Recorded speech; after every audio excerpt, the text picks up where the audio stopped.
Halo sobat semuanya, gimana kabarnya di libur pekan kali ini? Semoga baik-baik saja semuanya.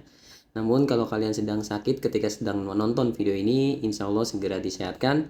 Dan yang sedang mengalami kesulitan, insya Allah segera ditemukan oleh berbagai kemudahan. Lalu untuk kalian yang kondisinya sudah dalam keadaan sehat serta mudah semua urusan, insya Allah selalu tetap dipertahankan nikmatnya. Nah, di video ini kami akan menyampaikan materi yang bukan basic untuk peternak kelinci. Bisa dibilang hal yang intermediate lah ya. Karena yang akan kita bahas adalah salah satu teknik breeding yaitu outcross breeding. Langsung aja dengarkan dengan santai video ini. Selamat datang kembali di video Sweetwood Bunnies. Saya kali ini ditemani oleh Honalup yang gemoy ini, namanya Ryuta. Siap berbagi pengetahuan tentang kelinci kepada Sobat Sweet semuanya. Nah, hari ini kita mau ngobrolin topik yang sering bikin galau para peternak kelinci ketika akan melakukan outcross breeding. Kalian sudah pasti tahu kan, outcross breeding itu penting banget untuk menjaga genetik kelinci kita tetap terjaga kesehatannya. Menjaga genetik bagus tetap kuat dan kalau bisa makin cakep. Seringnya, outcross breeding itu dilakukan ketika hasil breeding kita darah keturunannya sudah terlalu dekat akibat hasil line breeding yang sudah terlalu ketat. Biasanya ditandai dengan hasil breedingnya memiliki ukuran yang makin mengecil. Jadi, dalam outcross breeding kita memasukkan kelinci dengan gen atau darah baru ke dalam program breeding kita agar kelinci kita tidak satu keturunan semua. Lalu, catatannya, genetik kelinci yang baru itu harus tetap sesuai dengan tujuan breeding yang sudah ada. Ya, kalau tujuannya kualitas, harus memasukkan kelinci yang memiliki genetik bentuk berkualitas.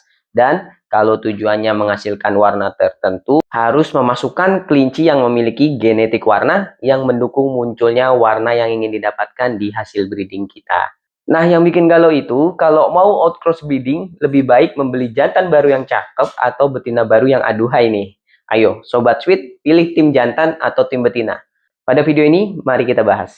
Kita mulai dari tim yang memilih membeli jantan baru. Apa sih kelebihannya kalau kita membeli pejantan baru? Pertama, dampak breedingnya cepat dan luas. Artinya gen-gen dari si jantan ini bakal nyebar ke banyak indukan betina yang kita miliki dalam waktu yang singkat. Nggak pakai lama. Kita akan dapat banyakkan anakan hasil outcross breeding yang memiliki gen atau darah baru. Kelebihan kedua, kalau kita membeli jantan, efisiensi kandang. Kita cuma butuh siapin satu kandang khusus buat si jantan baru. Ya kalau nambahnya dua jantan, kita hanya perlu menyiapkan dua kandang kosong. Jadi hemat tempat. Nah, itu kelebihan kalau kita membeli jantan yang baru. Tapi ada tapinya nih. Kekurangan membeli jantan baru itu harus super pilih-pilih. Kalau jantannya kita beli yang abal-abal alias genetik bentuk kualitasnya lebih buruk dari hasil breeding kita yang sudah ada, dikhawatirkan genetik yang kurang bagus itu bakal menyebar kemana-mana. Nantinya akan malah menjauhkan hasil breeding kita dari tujuan breeding kita sebelumnya. Jadi pastikan jantannya yang top tier banget lah ya. Silsilahnya jelas, sehat walafiat, dan punya ciri-ciri dan genetik yang mendukung tujuan breeding kita. Sekarang giliran tim betina baru. Apa sih asiknya kalau kita nambah betina baru? Pertama, kita punya variasi genetik baru di kandang. Kalau memilih membeli betina baru, kita bisa lebih leluasa memilih betina dengan genetik yang spesifik banget buat dikawinin sama jantan andalan dan kesayangan kita di kandang. Dan kalau memilih membeli betina untuk outcross breeding, baiknya kita membeli beberapa betina dari garis keturunan yang berbeda-beda.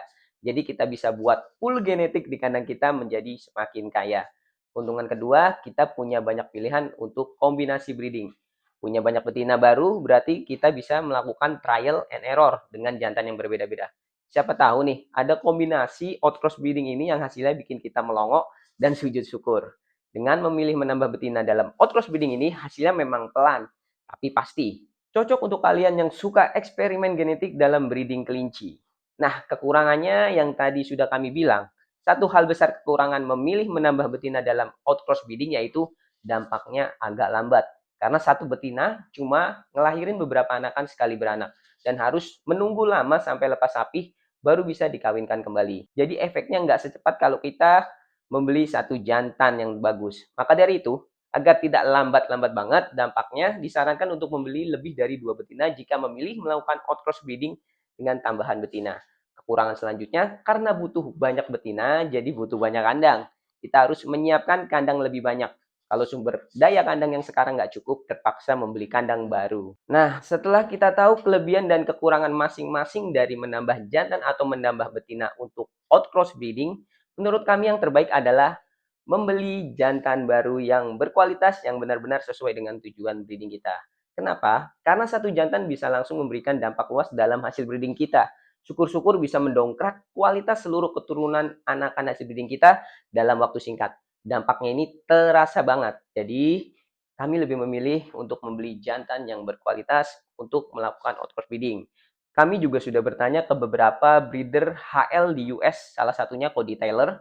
Dia memberikan rekomendasi yang sama, yaitu menambah jantan baru untuk melakukan outcross breeding. Dengan alasan keuntungan jantan yang dapat bisa dibreeding dengan lebih banyak betina yang ada dan mendapatkan lebih banyak bayi sehingga penyebaran genetik didapatkan dengan lebih cepat. Kemudian yang saya lihat di media sosial atau website peternak kelinci di US, mereka seringnya memang membeli jantan baru untuk melakukan cuci darah pada hasil breeding mereka. Baik Sobat Sweet, apapun pilihan kalian, tetap ingat kuncinya adalah kualitas genetik adalah nomor satu. Jangan tergiur dengan harga murah kalau kualitasnya meragukan. Juga belilah dari sumber terpercaya, cari peternak yang memiliki reputasinya yang bagus, transparan, jujur soal silsilah dan riwayat kesehatan kelincinya. Baik, demikianlah informasi yang bisa kami sampaikan tentang kegalauan kalau kita akan melakukan outcross breeding.